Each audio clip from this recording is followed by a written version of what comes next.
नमस्कार, आपण बघत आहात सत्य टॉक न्यूज मराठी. नमस्कार, आपण बघत आहे सत्य टॉक न्यूज मराठीमध्ये आपले स्वागत आहे. चला तर बघूया आजची बातमी.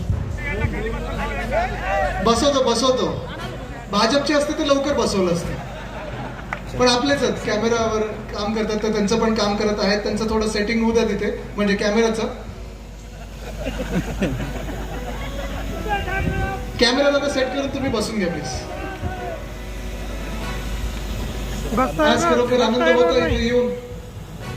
आपण एवढ्या मोठ्या संख्येने इथे मला आशीर्वाद द्यायला, प्रेम द्यायला आलेला आहात. शिवसेना उद्धव बाळासाहेब ठाकरे पक्षाला प्रेम द्यायला आलेला आहात.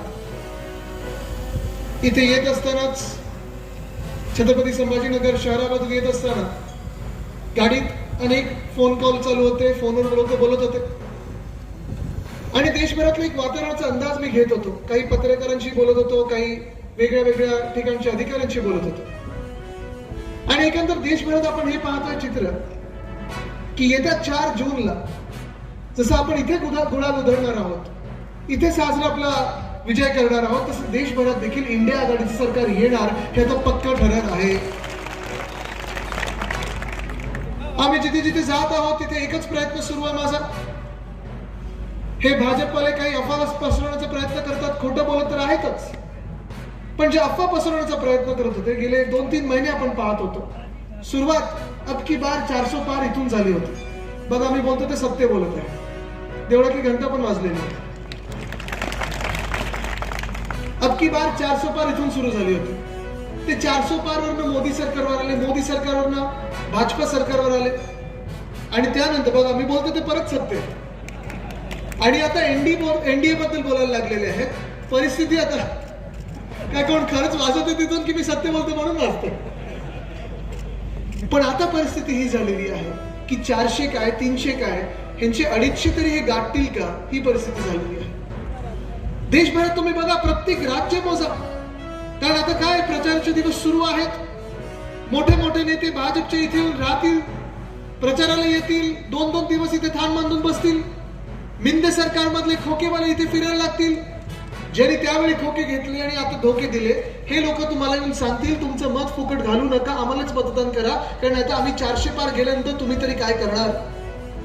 काही उमेदवार सरपंचांना धमकत आहेत.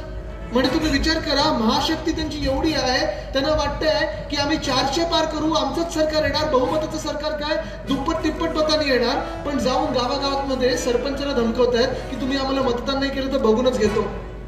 काही ठिकाणी सरपंच पण सांगतात साहेब जे करायचं ते करा, सरकार येणार ते इंडिया आघाडीचंच येणार आहे. काँग्रेसचाच नारा हा. काँग्रेसने एक नारा दिलाय. भाजपाची परिस्थिती अशी झालेली आहे, साऊथ से साफ आणि नॉर्थ में हाफ. खैरे साहेब खरं सांगतो तुम्हाला, आज मी ही परिस्थिती, आता मी त्या पत्रकाराशी देखील बोलत होतो, अनेक 2-3 अधिकाऱ्यांशी बोललो आणि तुम्ही जर देशाचं चित्र पाहायला गेलं तर हेच चित्र आहे. कारण तुमच्या घरी जे येऊन तुम्हाला सांगतील भाजपवाले तुमचं मत फुकट घालू नका, आम्हाला मतदान करा, आम्ही 400 पार होतो, त्यांना जरा घरी बसवा, त्यांना सांगा घरी बसा, चहा पाजा त्यांना. काय ते पलीकडचे आले तर काय काय पितात मला माहिती नाही, पण चहा तरी द्या त्यांना आणि सांगा चला बसा आमच्या समोर आणि शांतपैकी आम्हाला सांगा कुठच्या राज्यातून किती सीट येतात, तुमच्या किती सीट येतात आम्हाला सांगा. तुम्ही जर पाहिलं तर दक्षिण भारतात ना भाजपची एक केरळमधून येते, ना तमिळनाडू मधून येते, तेलंगणामधून नाही येते, आंध्रमधून नाही, कर्नाटक तर तिथून साफ होत आहे. मग नक्की दक्षिण भारतातून भाजप कुठून जिंकते किंवा एक तरी सीट कुठून येते हे आम्हाला सांगा. 400 पार येणार तरी कुठून. तीच परिस्थिती जर आपण पाहिली तर मध्य भारत असेल, उत्तर भारत असेल, हेच परिस्थिती सगळीकडे आहे. आज बिहारमध्ये माझ्याच वयाचे तेजस्वी यादव आहेत. 33 वर्षाचा एक योद्धा तिथे लढत आहे. गेल्या 10 वर्षात जसं आपल्याकडे अनेक वेळा भाजपाने येऊन, त्यांच्या मोठ्या मोठ्या नेत्यांनी येऊन, प्रधानमंत्री महोदयांनी येऊन अनेकदा वेगळी वचन दिले, तसं आपण त्यांचा ती क्लिप पाहिली असेल बिहारमध्ये जाऊन. जेव्हा पलटीराम जेडीएस बरोबर बसलेत, जेडीयू बरोबर बसलेत, ते सांगतात आम्ही तू कितीचं पॅकेज पाहिलं. अरे महागाई वाढत नाही, मोदी साहेब बघून घेतील. बेरोजगारी वाढत आहे, मोदी साहेब बघून घेतील.